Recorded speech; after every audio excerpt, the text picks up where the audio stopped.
నిశితంగా గమనించండి. మీ కాళ్లకు ఇనుప సంకెళ్లు లేవు, మీ చేతులకు బేడీలు లేవు, కాని మీ మనసు మాత్రం ఒక కనిపించని భయంకరమైన చెరసాలలో బందీగా ఉంది. ఆశ్చర్యంగా ఉందా? నిజమే. శ్రీకృష్ణ పరమాత్మ భగవద్గీతలో చెప్పినట్లుగా కేవలం ఒక్క ఆలోచన, అవును, మనసులో మెదిలే ఒకే ఒక్క ఆలోచన మనల్ని చక్రవర్తులుగా ఉన్నా సరే బానిసలుగా మార్చేస్తుంది. ఆలోచన ఏమిటి? అది మనల్ని ఎలా పట్టి పీడిస్తుంది అనే పరమ రహస్యాన్ని తెలుసుకుని ఈ బానిస సంకెళ్లను తెంచుకుని ఒక స్వేచ్ఛా జీవిగా మారడానికి మీ జీవితాన్ని శాశ్వతంగా మార్చే ఈ వీడియోను దయచేసి చివరి వరకు పూర్తిగా చూడండి. అది ఒక మహాప్రళయానికి సిద్ధమవుతున్న సమయం. కురుక్షేత్ర మహాసంగ్రామ భూమి అంతా రక్తపు వాసన చూడడానికి సిద్ధంగా ఉన్నట్లుంది. ఆకాశం మబ్బులతో కప్పబడి సూర్యుడు కూడా మసకబారిపోయాడు. ఇటు 7 అక్షోహినుల సైన్యం, అటు 11 అక్షోహినుల సైన్యం. మధ్యలో రథం ఆపి ఆ పరమాత్మ చిరునవ్వుతో చూస్తున్నాడు. కాని ఆ రథం మీద కూర్చున్న అర్జునుడి పరిస్థితి మాత్రం అందుకు పూర్తి భిన్నంగా ఉంది. అతని చేతిలోని గాండీవం జారిపోతోంది.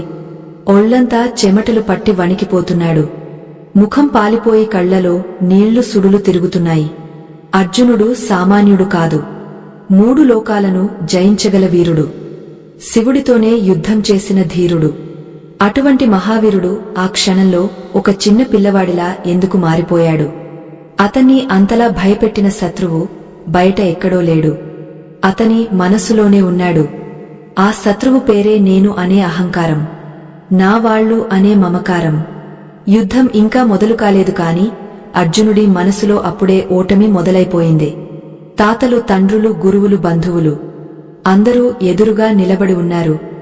వాళ్లను చూసిన వెంటనే అర్జునుడి గుండె బరువెక్కిపోయింది. ఇక్కడ మనం అర్థం చేసుకోవాల్సిన సూక్ష్మమైన విషయం ఒకటుంది. అర్జునుడిని బాధ పెడుతున్నది యుద్ధం చేయడం కాదు, ఆ యుద్ధం చేయడం వల్ల కలిగే ఫలితం నాదే అనే భావన. నేను చంపుతున్నాను, నేను పాపం మూటగట్టుకుంటున్నాను, నా వాళ్ళు చనిపోతున్నారు అనే ఈ నేను అనే ఆలోచనే అతన్ని ఉక్కిరిబిక్కిరి చేస్తోంది. ఈ ప్రపంచంలో ప్రతి మనిషి పరిస్థితి ఆ క్షణంలో అర్జునుడిలాగే ఉంటుంది. మనం చేసే ప్రతి పనిలోనూ, ప్రతి ఆలోచనలోనూ ఈ నేను అనే విషం కలిసే ఉంటుంది. నేను సాధించాను అని గర్వపడతాం, లేదా నేను ఓడిపోయాను అని కృంగిపోతాం. ఆ సమయంలో కృష్ణుడు అర్జునుడి వైపు చూసిన చూపులో ఎంత జాలి ఉందో అంతకంటే ఎక్కువ గాంభీర్యముంది. అప్పుడు ఆ జగన్నాటక సూత్రధారి అర్జునుడితో మాట్లాడటం మొదలుపెట్టాడు. ఓ అర్జునా, నువ్వు దేని గురించి అయితే బాధపడకూడదో దాని గురించి బాధపడుతున్నావు. పండితులు చనిపోయిన వారి గురించి కాని, బ్రతికి ఉన్న వారి గురించి కాని విచారించరు అని అంటూనే అద్భుతమైన ఆత్మజ్ఞానాన్ని బోధించడం ప్రారంభించాడు. కృష్ణుడు అర్జునుడి భ్రమను తొలగించడానికి ఎంచుకున్న మార్గం అతనికి తన నిజస్వరూపాన్ని తెలియజేయడమే. మనం అనుకుంటాం మనం చేసే పనులే మనల్ని బంధిస్తాయని, కాని శ్రీకృష్ణుడు అంటాడు, కర్మలు మనల్ని బంధించవు. ఆ కర్మల వెనుక ఉన్న కర్తృత్వ భావన అంటే నేనే చేస్తున్నాను అనే అహంకారమే మనల్ని బంధిస్తుంది అని. ఉదాహరణకు, ఒక సైనికుడు యుద్ధంలో శత్రువును చంపితే అతనికి శిక్ష పడదు. అదే సైనికుడు వ్యక్తిగత ద్వేషంతో పక్కింటి వారిని చంపితే ఉరిశిక్ష పడుతుంది. పని ఒకటే, ప్రాణం తీయడం, కాని వెనుక ఉన్న భావన వేరు. సైనికుడి భావన బాధ్యత, వ్యక్తి భావన అహంకారం. అర్జునుడు కూడా ఇప్పుడు ఆ అహంకారపు ఊబిలోనే కూరుకుపోయాడు. శ్రీకృష్ణుడు అర్జునుడికి ఈ సత్యాన్ని బోధించడానికి, విశ్వరూపాన్ని చూపించడానికి ముందు అతని మనసును శుద్ధి చేయాలనుకున్నాడు. విషాదంలో మునిగిపోయిన అర్జునుడికి కర్మయోగం అనే అద్భుతమైన మందును అందించాడు. కర్మణ్యేవాధికారస్తే మా ఫలేషు కదాచన అని చెబుతూ, పని చేయడం వరకే నీ అధికారం, ఫలితం మీద నీకు అధికారం లేదు అని స్పష్టం చేశాడు. ఇది వినడానికి చాలా సులభంగా అనిపించవచ్చు, కాని ఆచరణలో పెట్టడం సాధ్యమేనా? మనం చేసే ప్రతి చిన్న పని వెనుక ఒక ఆశ ఉంటుంది, ఒక ఫలితం కావాలనే కోరిక ఉంటుంది. నిజానికి మన దుంహకానికి మూలకారణం మనం ఆశించిన ఫలితం రాకపోవడమే. నేను ఇంత కష్టపడ్డాను, నాకు గుర్తింపు రాలేదు. నేను అంత ప్రేమించాను. నాకు ద్రోహం జరిగింది. నేను ఎంతో సహాయం చేశాను. నన్ను ఎవరు పట్టించుకోవడం లేదు. ఇలా ప్రతిక్షణం నేను, నాది, నాకే అనే ఆలోచనలతో మన మనసు ఒక యుద్ధభూమిలా మారుతుంది. కురుక్షేత్రంలో అర్జునుడి చేతిలో ఆయుధాలు ఉన్నాయి. కాని మన చేతిలో ఆశలు అనే ఆయుధాలు ఉన్నాయి. అవి మనల్నే గాయపరుస్తున్నాయి. ఈ గాయాల నుండి బయటపడాలంటే కృష్ణుడు చెప్పిన ఆ రహస్య మార్గాన్ని మనం అర్థం చేసుకోవాలి. ఆ పరమాత్మ అర్జునుడికి చెప్పిన మాటల అంతరార్థం ఏమిటంటే, నువ్వు కేవలం ఒక నిమిత్తమాత్రుడివి. జరిగేదంతా ఒక బృహత్తర ప్రణాళికలో భాగం. ఆ ప్రణాళికను అర్థం చేసుకోకుండా అంతా నేనే నడిపిస్తున్నాను అనుకోవడం అవివేకం. నదిలో కొట్టుకుపోయే ఎండు ఆకు, నేనే ఈ నదిని ఈదుతున్నాను అని అనుకుంటే ఎంత హాస్యాస్పదంగా ఉంటుందో. మనిషి కూడా విధి ప్రవాహంలో ఉంటూ నేనే అంతా చేస్తున్నాను అనుకోవడం అంతే హాస్యాస్పదమని కృష్ణుడు సున్నితంగా మందలిస్తున్నాడు. కాని ఆ మందలింపులో ఒక తల్లి ప్రేమ ఉంది, ఒక గురువు బాధ్యత ఉంది. అర్జునుడిలో ఉన్న ఆ మమకారాన్ని ఛేదించడానికి కృష్ణుడు ఆత్మతత్వాన్ని గురించి చెప్పడం మొదలుపెట్టాడు. ఆత్మను ఆయుధాలు ఛేదించలేవు, అగ్ని దహించలేదు, నీరు తడపలేదు, గాలి ఆర్పలేదు అని చెబుతూ, నువ్వు చంపుతున్నది శరీరాలను మాత్రమే, ఆత్మలను కాదు అనే పరమ సత్యాన్ని బోధించాడు. అంటే మన జీవితంలో కూడా మనం దేనినైతే కోల్పోతామని భయపడుతున్నాము, అది నిజానికి మనది కాదు. ఏది మనది కాదో దానికోసం ఏడవడంలో అర్థం లేదని గీతాచార్యుడు హెచ్చరిస్తున్నాడు. కాని అర్జునుడి మనసు ఇంకా కుదుటపడలేదు. సందేహాల మేఘాలు ఇంకా ఆవరిస్తూనే ఉన్నాయి. అర్జునుడి కళ్లలో ఇంకా సందిగ్ధత అలాగే ఉంది. కృష్ణుడు చెప్పిన ఆత్మజ్ఞానం వినడానికి అద్భుతంగా ఉన్నా ఆచరణలో ఎలా పెట్టాలో అతనికి అర్థం కావడం లేదు. అప్పుడు అర్జునుడు కృష్ణుడిని ఒక సూటి ప్రశ్న అడిగాడు. కృష్ణ, ఒకవేళ కర్మ కంటే జ్ఞానమే గొప్పదైతే నన్ను ఈ ఘోరమైన యుద్ధ కర్మలో ఎందుకు నియోగిస్తున్నావు? నీ వ్యాఖ్యానాలతో నా బుద్ధిని ఎందుకు గందరగోళానికి గురిచేస్తున్నావు? దయచేసి నాకు ఏదో ఒక మార్గాన్ని స్పష్టంగా చెప్పు అని ప్రాధేయపడ్డాడు. అర్జునుడి ప్రశ్నలో సామాన్య మానవులందరి ఆవేదన ఉంది. మనకు కూడా చాలాసార్లు అనిపిస్తుంది, పూజలు ధ్యానాలు చేసుకుంటూ కూర్చుంటే సరిపోతుంది కదా, ఈ ఉద్యోగపు గొడవలు, ఈ సంసార బాదరబందీలు మనకెందుకు అని. కాని కృష్ణుడు నవ్వి ఊరుకోలేదు. సృష్టిలోని పరమ రహస్యాన్ని విడమరిచి చెప్పాడు. ఓ అర్జునా, ఈ లోకంలో ఏ ప్రాణి కూడా ఒక్క క్షణం పాటు పని చేయకుండా ఉండలేదు. నిద్రపోతున్నా సరే మనసులో కలలు కంటూనే ఉంటావు, శ్వాస తీసుకుంటూనే ఉంటావు, రక్తం ప్రవహిస్తూనే ఉంటుంది. ఇవన్నీ కర్మలే. కాబట్టి కర్మను వదిలేయడం సాధ్యం కాదు. కాని ఆ కర్మను బంధం కాకుండా చేసుకోవడం సాధ్యమే. అదే నిష్కామ కర్మ. అంటే ఫలితం మీద ఆశ లేకుండా బాధ్యతగా పనిచేయడం. ఎప్పుడైతే నువ్వు పనిని పూజలా భావిస్తావో అప్పుడు అది నిన్ను బంధించదు. ఒక తల్లి తన బిడ్డకు సేవ చేసినప్పుడు ప్రతిఫలంగా ఆ బిడ్డ తనకేమి ఇస్తాడు అని ఆలోచించదు. ఆ సేవలోనే ఆమెకు తృప్తి ఉంటుంది.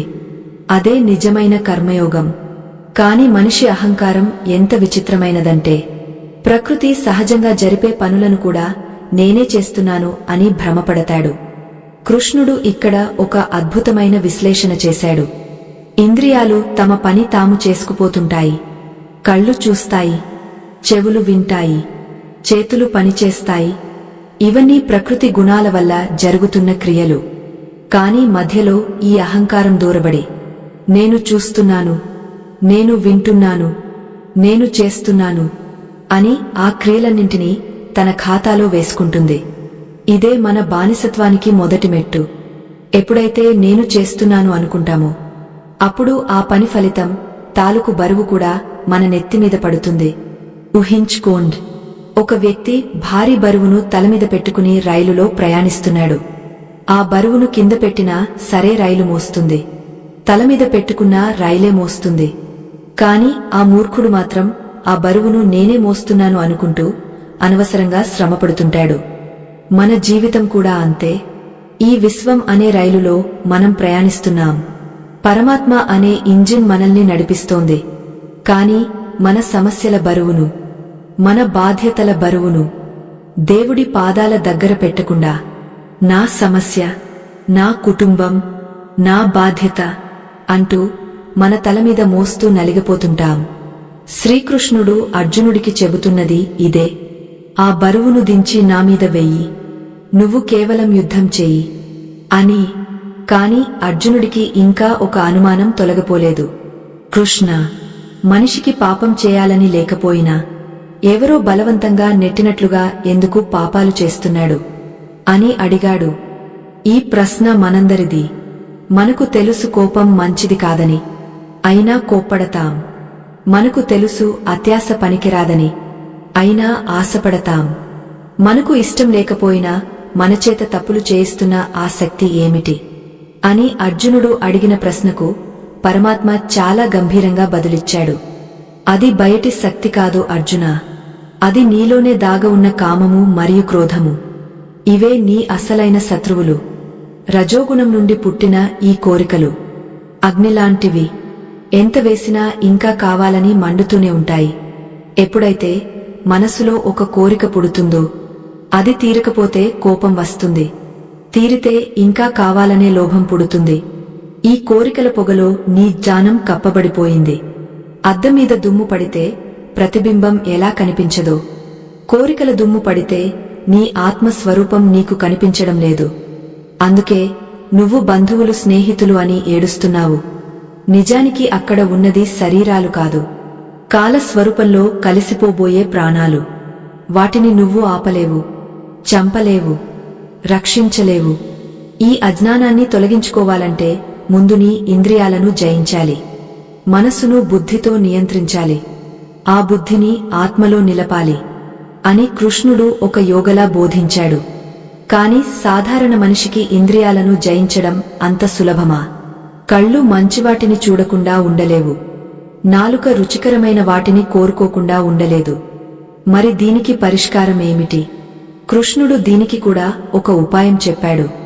ఇంద్రియాలను అణిచివేయడం కాదు, వాటిని దైవ కార్యంలో వినియోగించడం.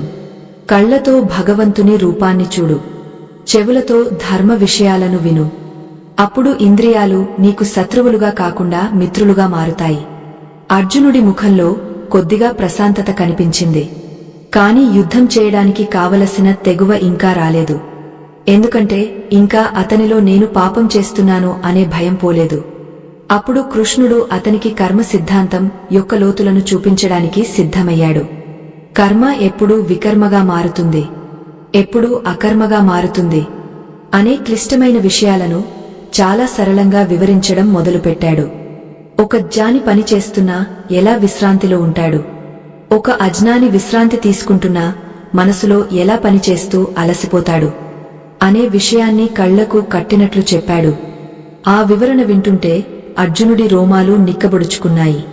ఆ పరమాత్మ వాక్కు ప్రవాహంలా సాగుతోంది. ఓ పార్థ, యజ్ఞం కోసం చేసే పని బంధించదు, మిగిలినవన్నీ బంధిస్తాయి. పూర్వం ప్రజాపతి బ్రహ్మ యజ్ఞంతో పాటే ప్రజలను సృష్టించి ఈ యజ్ఞం ద్వారానే మీరు వృద్ధి చెందండి అని చెప్పాడు. అంటే ఒకరికోసం ఒకరు త్యాగం చేసుకోవడమే యజ్ఞం.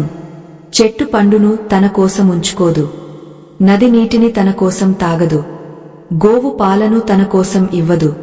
ప్రకృతి అంతా త్యాగం అనే యజ్ఞం మీదే నడుస్తోంది. కాని మనిషి మాత్రం అంతా నాకే కావాలి అని అంటున్నాడు. ప్రకృతికి విరుద్ధంగా వెళ్తున్నాడు కాబట్టే మనిషికి ఇంత దుంహకం, ఇంత అశాంతి. నువ్వు ఈ యుద్ధాన్ని నీకోసం చేయడం లేదు, ధర్మం కోసం చేస్తున్నావు, లోక కళ్యాణం కోసం చేస్తున్నావు. అప్పుడు అది హింస కాదు, అది ఒక పవిత్రమైన యజ్ఞం. ఈ మాటలు అర్జునుడి గుండెల్లో నాటుకుపోయాయి. ఇన్నాళ్లు తన స్వార్థం కోసమే రాజకాంక్షతో యుద్ధం చేస్తున్నానేమో అనే చిన్న అనుమానం అతనికి ఉండేది. కాని కృష్ణుడు ఆ అనుమానాన్ని పటాపంచలు చేశాడు. ఇది నీ కోసం కాదు, ఇది ధర్మం కోసం అనే మాట అతనికి కొండంత బలాన్ని ఇచ్చింది. కాని ఇంతలోనే మరో సందేహం. కృష్ణ, నువ్వు చెప్పేది వింటుంటే జ్ఞానం అన్నింటికంటే గొప్పదనిపిస్తోంది. మరి ఆ జ్ఞానాన్ని పొందడం ఎలా? దానికి గురువు ఎవరు? ఆ గురువును ఎలా గుర్తించాలి అని అమాయకంగా అడిగాడు.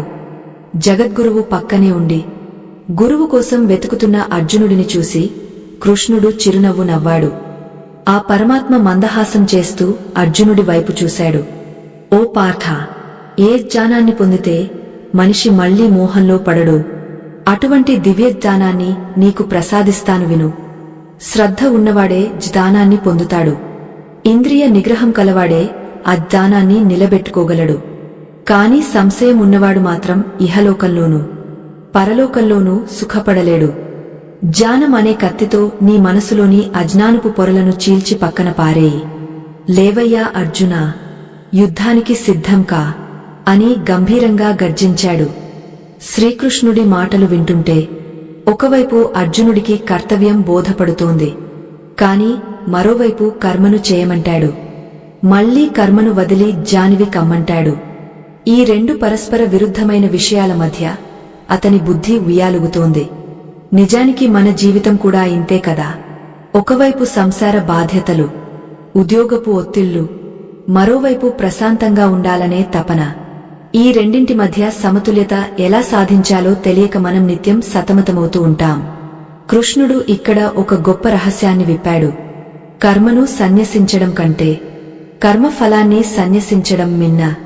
అంటే పనిని వదిలేయడం ముఖ్యం కాదు, ఆ పని వల్ల వచ్చే లాభనష్టాలను భగవంతుడికి వదిలేయడమే ముఖ్యం.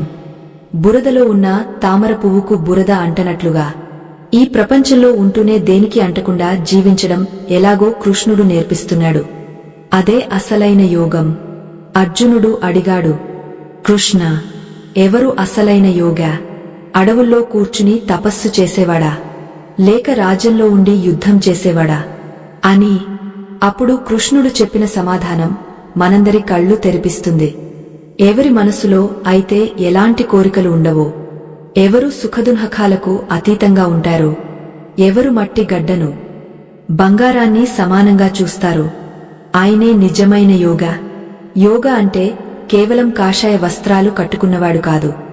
కర్మఫలాన్ని ఆశించకుండా తన బాధ్యతను సక్రమంగా నిర్వర్తించే ప్రతి ఒక్కరూ యోగులే. పని చేసేటప్పుడు పనిలో నిమగ్నమాయ్ ఫలితం వచ్చినప్పుడు దాన్ని ప్రసాదంగా స్వీకరించే మనస్తత్వం అలవరుచుకోవాలి. ఇక్కడ మనం ఒక లోతైన ప్రశ్న వేసుకోవాలి. ఊహించుకోండి, మీరు కూడా అర్జునుడిలాగే ఒక పెద్ద ధర్మ సంకటంలో ఉన్నారు. ఒకవైపు మీ కుటుంబం, మరోవైపు మీరు నమ్మిన సిద్ధాంతం. ఏది ఎంచుకోవాలో తెలియని స్థితిలో మీరు ఎవరికి ప్రాధాన్యత ఇస్తారు? మీ మనసు చెప్పే మాట వింటారా, లేక ధర్మం చెప్పే బాటలో నడుస్తారా? మీ అభిప్రాయాన్ని తప్పకుండా వ్యాఖ్యల ద్వారా, అంటే కామెంట్ ద్వారా మాకు తెలియజేయండి. ఎందుకంటే మీ ఆలోచనలే మీ వ్యక్తిత్వాన్ని నిర్మిస్తాయి. ఈ దివ్యజ్ఞానం కేవలం అర్జునుడి కోసం కాదు, ఇది ప్రతి మనిషిలోని అంతరంగాన్ని మేల్కొల్పడానికి పుట్టిన వేదం. కృష్ణుడు ఇంకా వివరిస్తున్నాడు.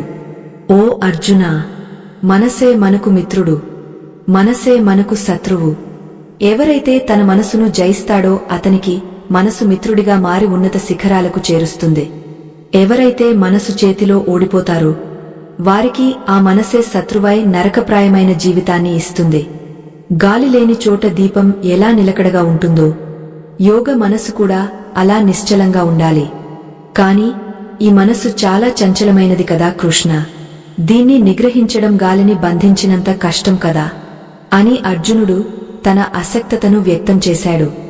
అప్పుడు కృష్ణుడు చెప్పిన మార్గం అభ్యాసం మరియు వైరాగ్యం. అభ్యాసం అంటే పదే పదే ప్రయత్నించడం, వైరాగ్యం అంటే పనికిరాని విషయాల మీద ఆసక్తిని వదులుకోవడం. ఈ రెండు ఉంటే ఎంతటి కఠినమైన మనసునైనా లొంగదీసుకోవచ్చు. ఒక శిల్పి రాయిని చెక్కి శిల్పంలా మార్చినట్లు మనం కూడా నిత్య అభ్యాసంతో మన మనసును ఒక దివ్య స్వరూపంగా మార్చుకోవచ్చు. ఈ ప్రయాణంలో ఓటములు ఎదురవ్వవచ్చు, కానీ భయపడకూడదు. యోగ భ్రష్టుడైన వాడు కూడా మళ్లీ పుణ్యాత్ముల ఇంట్లో పుట్టి తన సాధనను కొనసాగస్తాడని కృష్ణుడు అభయాన్ని ఇచ్చాడు. అంటే మనం చేసే ఏ చిన్న ప్రయత్నం కూడా వృధా కాదు. ప్రతి అడుగు మనల్ని ఆ పరమాత్మకు దగ్గర చేస్తుంది. ఈ దివ్యజ్ఞాన ప్రవాహంలో తడుస్తున్న కొద్దీ అర్జునుడిలోని భయం క్రమంగా తొలగిపోతోంది. కాని తన ఎదురుగా ఉన్న ఈ కృష్ణుడు కేవలం తన స్నేహితుడు మాత్రమేనా, లేక అంతకు మించిన సత్తా అనే సందేహం అతనిలో మొదలైంది.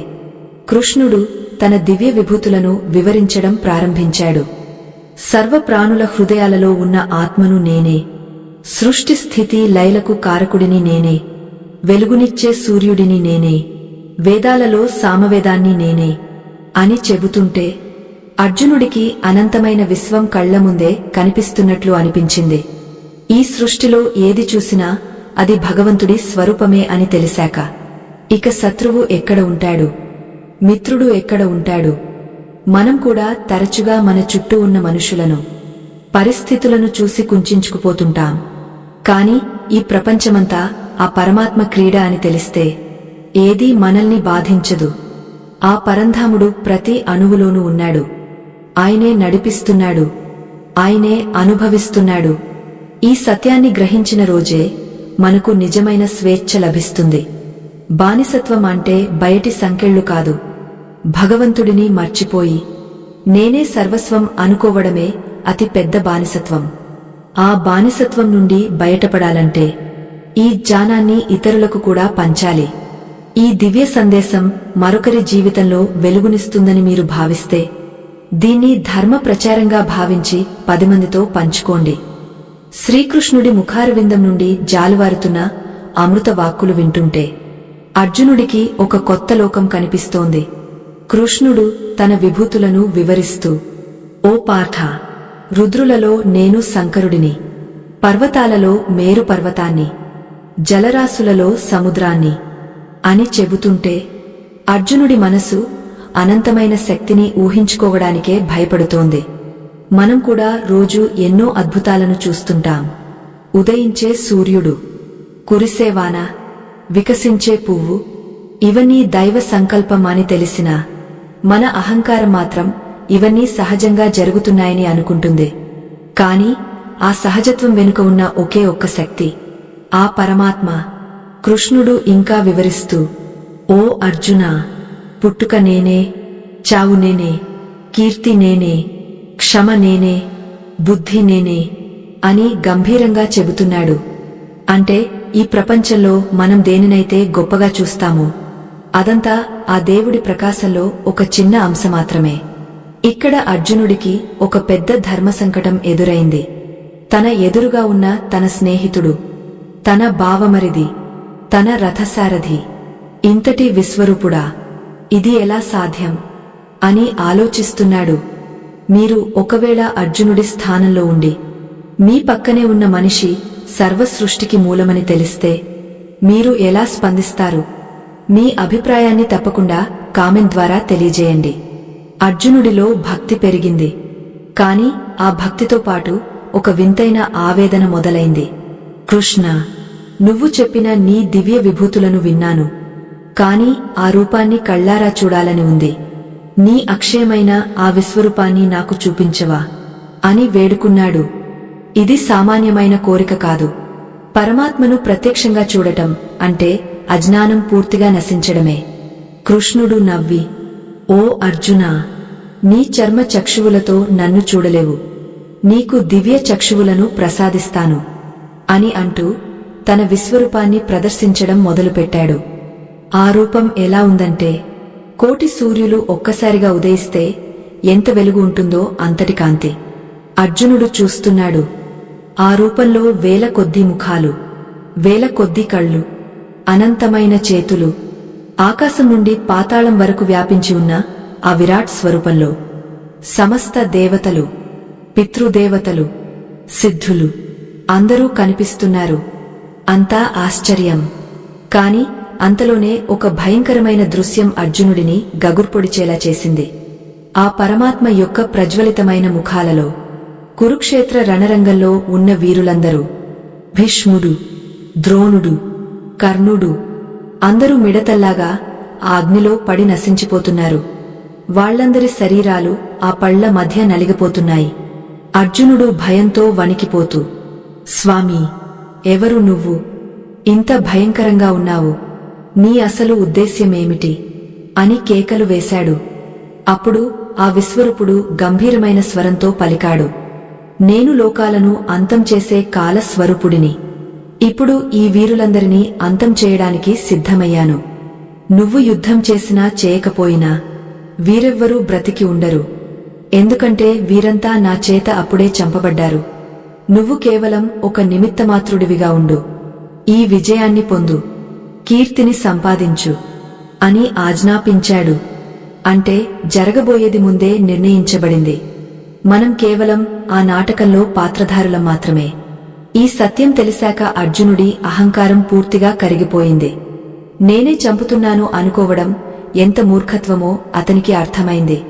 మనం కూడా మన జీవితంలో నేను కష్టపడ్డాను కాబట్టే నా పిల్లలు బాగున్నారు, నేను సంపాదించాను కాబట్టే ఇల్లు గడుస్తోంది అని బీరాలు పలుకుతుంటాం.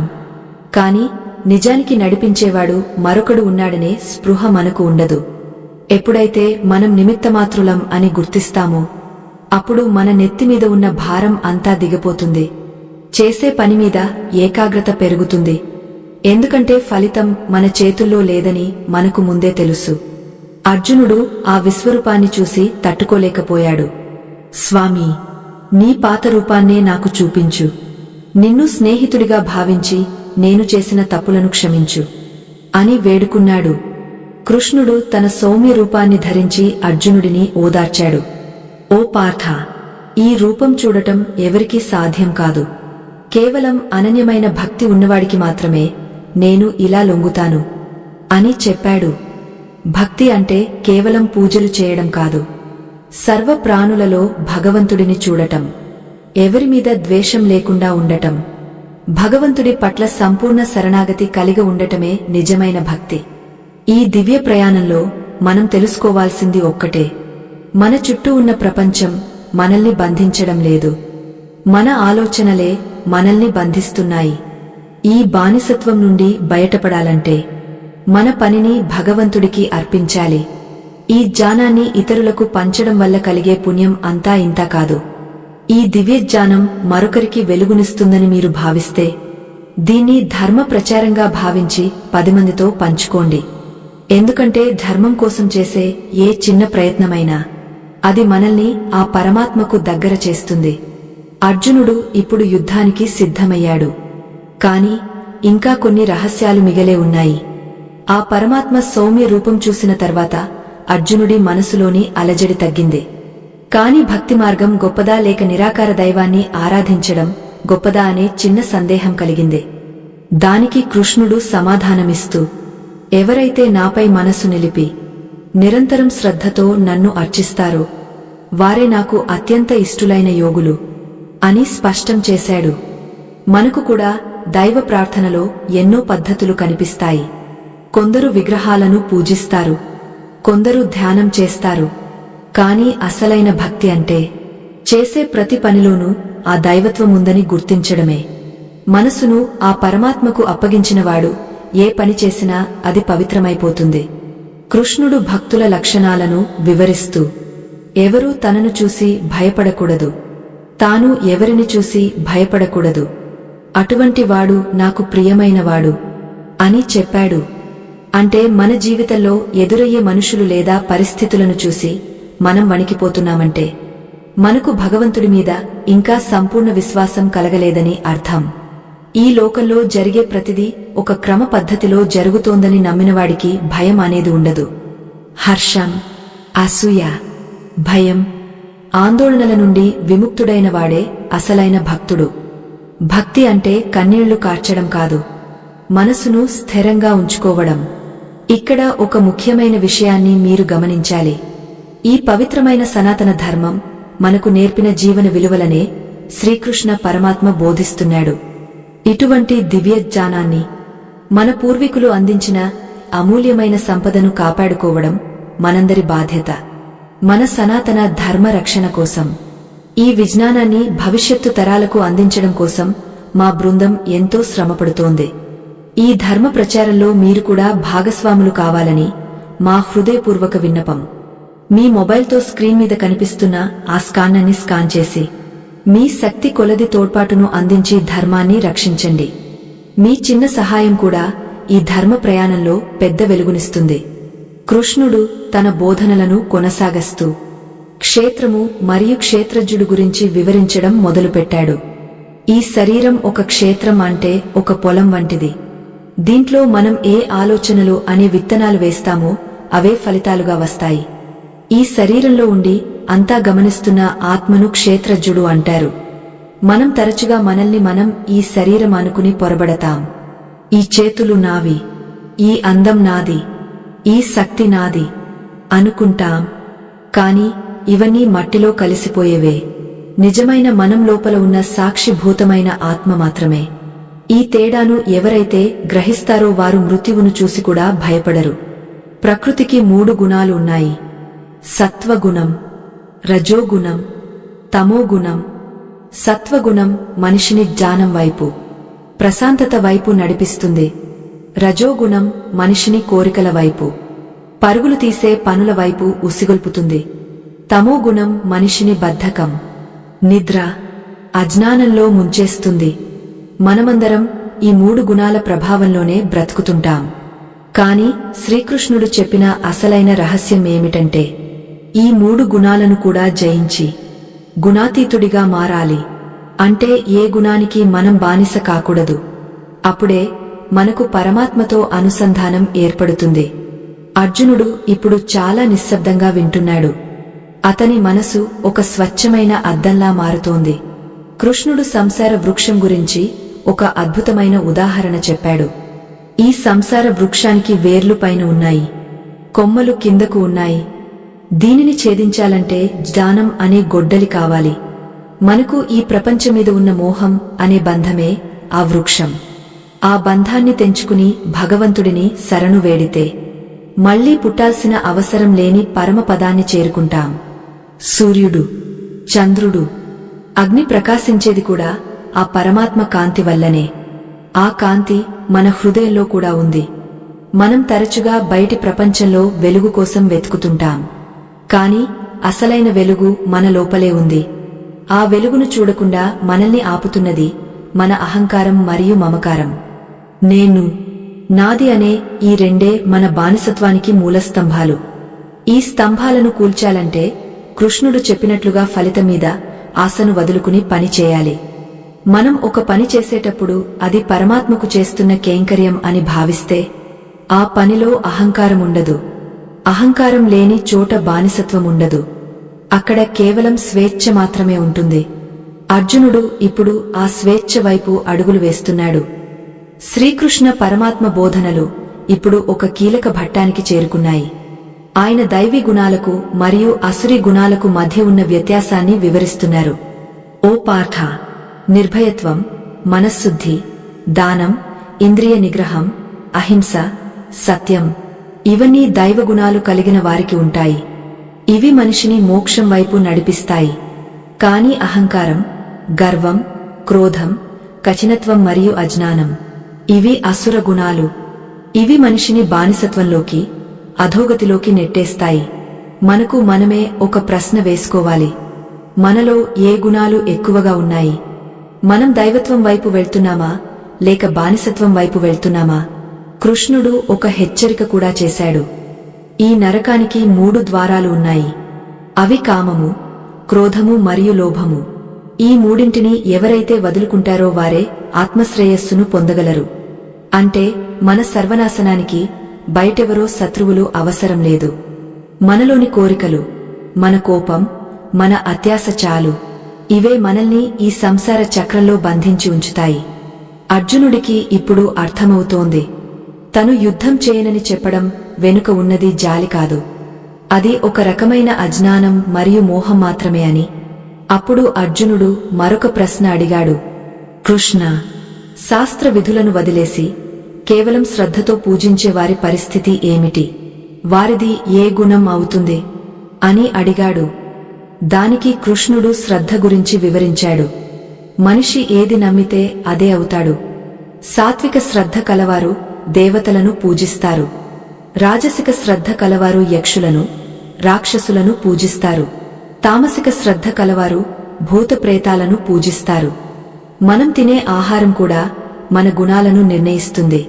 ఆయువును, బలాన్ని ఇచ్చే సాత్విక ఆహారం తీసుకోవడం వల్ల మనసు ప్రశాంతంగా ఉంటుంది.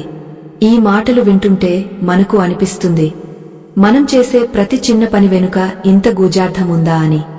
అవును, మనం మాట్లాడే మాట కూడా ఒక తపస్సు లాంటిది. ఎవరిని బాధించకుండా సత్యమైన, ప్రియమైన మాటలు మాట్లాడటం వాక్కుకు సంబంధించిన తపస్సు. మనసును ప్రశాంతంగా ఉంచుకోవడం మనస్సుకు సంబంధించిన తపస్సు. ఇవన్నీ పాటించినప్పుడే మనిషిలో ఉన్న అహంకారం కరిగిపోతుంది. అహంకారం లేని మనిషిని ఈ ప్రపంచంలో ఏదీ బంధించలేదు. బానిసత్వం అనేది మనసులోనే మొదలవుతుంది, మనసులోనే అంతమవుతుంది. శ్రీకృష్ణుడు ఇప్పుడు త్యాగం మరియు సన్యాసం గురించి వివరిస్తున్నాడు. పనిని వదిలేయడం త్యాగం కాదు, పనిలో ఉన్న ఫలితాన్ని వదిలేయడమే అసలైన త్యాగం. ఒక యజ్ఞం చేసినా, దానం చేసినా, తపస్సు చేసినా అది నా బాధ్యత అని చేయాలి తప్ప దీనివల్ల నాకు ఏదో లాభం కలగాలి అని చేయకూడదు. ఫలితం మీద ఆశ పెట్టుకున్న ప్రతివాడు ఆ ఫలితానికి బానిస అవుతాడు. ఫలితం ఆశించనివాడు రాజే అవుతాడు. ఎందుకంటే అతనికి కోల్పోయేది ఏమీ లేదు, పొందేది ఏమీ లేదు. అతను చేసే ప్రతి పని భగవంతుడికి అర్పితం అవుతుంది. ఈ జ్ఞాన ప్రవాహంలో మునిగి తేలుతున్న అర్జునుడికి క్రమంగా తన కర్తవ్యం పట్ల స్పష్టత వస్తోంది. కాని ఆఖరి రహస్యమేమిటి? మనసులోని ఆ ఒక్క ఆలోచన మనల్ని ఎలా బానిసలను చేస్తుంది, దాన్ని ఎలా జయించాలి అనే ముగింపు దశకు ఈ బోధన చేరుకుంటోంది. కృష్ణుడు చెప్పిన ప్రతి మాట ఒక ఆయుధంలా మారి అర్జునుడిలోని అజ్ఞానాన్ని ఛేదిస్తోంది. మనం కూడా మన జీవితంలో ఎదురయ్యే సమస్యలను ఒక సాక్షిగా చూడటం నేర్చుకోవాలి. అప్పుడే మనం ఆ సమస్యల నుండి విముక్తి పొందగలం. శ్రీకృష్ణ పరమాత్మ బోధన ఇప్పుడు శిఖరాగ్రానికి చేరుకుంది. అర్జునుడి మనసులోని సంశయాల మేధాలన్నీ ఒక్కొక్కటిగా విడిపోతున్నాయి. ఆ పరంధాముడు ఇప్పుడు కర్మ, జ్ఞాన, భక్తి యోగాల సారాన్ని ఒక్కచోట చేర్చి మోక్ష సన్యాస యోగాన్ని వివరిస్తున్నాడు. ఓ అర్జునా, బుద్ధిని నిర్మలంగా ఉంచుకుని ధైర్యంతో మనసును నిగ్రహించి శబ్ద విచారాది విషయాలను వదిలివేసినవాడే బ్రహ్మభావానికి అర్హుడు. అంటే ఈ ప్రపంచంలో ఉంటూనే దేనికి లొంగకుండా ఉండటమే పరమ రహస్యం. బానిసత్వం అనేది బయటి వ్యక్తుల వల్ల రాదు, అది మనలోని రాగద్వేషాల వల్ల వస్తుంది.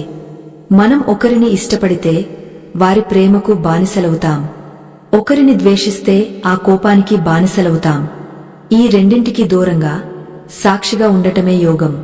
కృష్ణుడు ఇక్కడ ఒక అద్భుతమైన మాట చెప్పాడు. ఓ పార్థ, అన్ని ధర్మాలను వదిలి నన్ను ఒక్కడినే శరణు వేడు. నేను నిన్ను అన్ని పాపాల నుండి విముక్తుడిని చేస్తాను, భయపడకు అని అభయమిచ్చాడు. ఈ శరణాగతి అనే మాటే అర్జునుడి గుండెల్లోని భారాన్ని పూర్తిగా దించివేసింది. అంతా ఆయనే అయినప్పుడు, చేసేవాడు ఆయనే అయినప్పుడు ఇక భయపడటానికి ఏముంది? జ్ఞాన యోగం గురించి వివరిస్తూ, ఎవరైతే ఈ పవిత్రమైన గీతా సంవాదాన్ని భక్తితో చదువుతారో వారు నన్ను జ్ఞాన యజ్ఞం ద్వారా పూజించినట్లే అవుతుందని కృష్ణుడు సెలవిచ్చాడు. అలాగే ఈ దివ్య రహస్యాన్ని ఎవరైతే నా భక్తులకు బోధిస్తారో వారు నాకు అత్యంత ప్రియమైనవారు, వారికంటే నాకు ఇష్టులైన వారు ఈ భూమి మీద మరెవ్వరూ ఉండరు అని పరమాత్మ ప్రకటించాడు. ఈ మాటలు వింటుంటే మనకు ఎంతటి అదృష్టం కలిగిందో అర్థమవుతుంది. ఈ దివ్యజ్ఞానాన్ని మనం తెలుసుకోవడమే కాదు, 10 మందికి పంచడం అనేది ఒక గొప్ప సేవ. ముగింపునకు ముందు మన సనాతన ధర్మం యొక్క గొప్పతనాన్ని ప్రపంచానికి చాటి చెప్పడానికి, మన సంస్కృతిని కాపాడుకోవడానికి మేము చేస్తున్న ఈ చిన్న ప్రయత్నంలో మీరు తోడ్పడండి. మన ధర్మ రక్షణ కోసం, భవిష్యత్ తరాలకు ఈ జ్ఞానాన్ని నిలపడం కోసం మొబైల్తో స్క్రీన్ మీద ఉన్న ఆ స్కానర్ని స్కాన్ చేసి మీ వంతు సహకారాన్ని అందించండి. ధర్మో రక్షతి రక్షితః. మనం ధర్మాన్ని రక్షిస్తే ఆ ధర్మం మనల్ని కాపాడుతుంది. మీ ఒక్క చిన్న అడుగు ధర్మ ప్రచారంలో ఒక పెద్ద మార్పుకు కారణం అవుతుంది. అర్జునుడు ఇప్పుడు చేతులు జోడించి వినయంగా నిలబడ్డాడు. అతని కళ్లలో ఇప్పుడు దున్హకం లేదు, అజ్ఞానం లేదు, కేవలం ఒక నిశ్చయమైన కర్తవ్య బోధ ఉంది. కృష్ణ, నీ అనుగ్రహం వల్ల నా మోహం నశించింది, నాకు జ్ఞానం లభించింది, నా సందేహాలన్నీ తొలగిపోయాయి. నువ్వు ఏది చెబితే అది చేయడానికి సిద్ధంగా ఉన్నాను అని స్పష్టం చేశాడు. అంటే ఒక బానిసగా ఉన్న అర్జునుడు ఇప్పుడు ఒక యోగిగా, ఒక ధర్మ పోరాట వీరుడిగా మారిపోయాడు. ఈ మార్పుకు కారణం ఆ ఒక్క ఆలోచనే. ఆలోచన ఏమిటో ఇప్పుడు తెలుసుకుందాం. శ్రీకృష్ణ పరమాత్మ అర్జునుడిని యుద్ధానికి సమాయత్తం చేస్తూ ఆఖరి సత్యాన్ని ఆవిష్కరించాడు. మనల్ని బానిసలుగా చేసే ఆ ఒక్క ఆలోచన ఏమిటో తెలుసా? అది నేను చేస్తున్నాను అనే కర్తృత్వ భావన. ఎప్పుడైతే మనిషి ఈ పని నాది, ఈ ఫలితం నాది, ఇది నేనే చేశాను అని అనుకుంటాడో అప్పుడే అతను ఆ పనికి, ఆ ఫలితానికి బానిస అయిపోతాడు. ఈ అహంకారమే మనల్ని భయంలోకి, ఒత్తిడిలోకి నెట్టివేస్తుంది. దీనిని ఛేదించడానికి మీరు పని చేసేటప్పుడు మనసులో చేయాల్సిన ఆ చిన్న మార్పు ఏమిటంటే, నేను కేవలం ఒక నిమిత్తమాత్రుడిని, నా ద్వారా ఆ భగవంతుడే ఈ పనిని చేయిస్తున్నాడు అని అనుకోవడం. ఈ ఒక్క ఆలోచన మీ అహంకారాన్ని కరిగించి మిమ్మల్ని స్వేచ్ఛా జీవులుగా మారుస్తుంది. ధృతరాష్ట్రుడికి కురుక్షేత్ర సంగ్రామ విశేషాలను వినిపిస్తున్న సంజయుడు చివరగా ఇలా అన్నాడు: ఎక్కడైతే యోగేశ్వరుడైన శ్రీకృష్ణుడు ఉంటాడో, ఎక్కడైతే గాంధీవధారి అయిన అర్జునుడు ఉంటాడో, అక్కడ సంపద, విజయం, విభూతి మరియు ధర్మం నిశ్చయంగా ఉంటాయి. ఇది ముమ్మాటికి నిజం. మన జీవితంలో కూడా కృష్ణుడు అనే జ్ఞానాన్ని, అర్జునుడు అనే క్రియను జోడిస్తే విజయం మనల్ని వరిస్తుంది. భగవద్గీత కేవలం ఒక పుస్తకం కాదు, అది మన జీవితాన్ని దివ్యంగా తీర్చిదిద్దుకునే ఒక మార్గదర్శి. మనసులోని బానిస సంకెళ్లను తెంచుకుని పరమాత్మ వైపు నడిపించే ఒక దివ్య నౌక. ఈ దివ్యజ్ఞాన ప్రయాణంలో మీరు మాతో ఇంతవరకు కలిసి నడిచినందుకు ధన్యవాదాలు. సనాతన ధర్మం అందించిన ఇటువంటి గొప్ప విలువలను కాపాడుకోవడం మనందరి బాధ్యత. మన సంస్కృతిని, మన ధర్మాన్ని రక్షించే ఈ పవిత్ర కార్యంలో మా బృందానికి మీ వంతు తోడ్పాటును అందించండి. మీ మొబైల్తో స్క్రీన్ మీద ఉన్న స్కానర్ని స్కాన్ చేసి ధర్మరక్షణ కోసం మీ శక్తి కొలది సహాయం చేయండి. మీ సహకారం మన సనాతన ధర్మ జ్యోతిని ఎల్లవేళలా వెలిగేలా చేస్తుంది. ఈ లోకంలో జ్ఞానంతో సమానమైన పవిత్రమైనది ఏదీ లేదు. ఆ జ్ఞానాన్ని పొందినవాడే నిజమైన ధన్యుడు. నేను చేస్తున్నాను అనే భ్రాంతిని వీడి అంతా దైవేచ్ఛ అని భావించేవాడికి ఈ లోకంలో ఏ భయము ఉండదు, ఏ బంధము ఉండదు. ఆ స్థితిని చేరుకోవడమే మానవ జీవిత పరమార్థం. కృష్ణుడు చూపిన బాటలో నడుస్తూ, మన బాధ్యతలను నిష్కామంగా నెరవేరుస్తూ లోక కళ్యాణానికి తోడ్పడదాం. ఈ వీడియోలోని సందేశం మీకు నచ్చినట్లయితే మన ధర్మాన్ని 10 మందికి చేరవేయడానికి దీన్ని షేర్ చేయండి. అలాగే మన ఛానల్లో ఉన్న మరిన్ని ఆధ్యాత్మిక రహస్యాలను తెలిపే మరొక ప్రత్యేక వీడియోను ఇప్పుడే ఇక్కడ క్లిక్ చేసి చూడండి. అది మీ జీవితానికి మరో కొత్త వెలుగునిస్తుంది. యత్ర యోగేశ్వరః కృష్ణో యత్ర పార్థో ధనుర్ధరః తత్ర శ్రీర్విజయో భూతిర్ధ్రువ నీతిర్మతిర్మమ. ఆ పరమాత్మ దయ అందరి మీద ఉండాలని కోరుకుంటూ ధర్మం కోసం నిలబడదాం, ధర్మాన్ని కాపాడుకుందాం. ఈ దివ్యజ్ఞానం మీ హృదయాలలో నిరంతరం వెలుగుతూ ఉండాలని ఆకాంక్షిస్తున్నాను. స్వస్తి.